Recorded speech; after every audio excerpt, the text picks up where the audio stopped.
Здравствуйте! Сегодня я покажу, как быстро нарезать нитки для поделки из ниток. Вот, например, такую елочку мы будем клеить в следующем видео.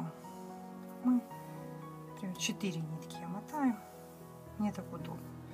4. Может быть, кому-то будет удобнее мотать больше ниток.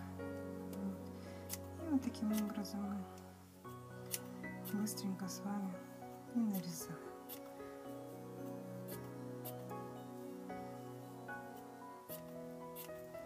Не обязательно, чтобы они там были одинаковые длины, да.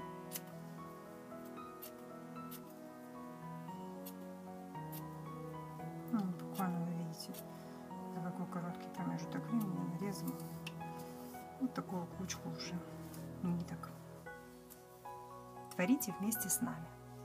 Жду вас в следующем видео.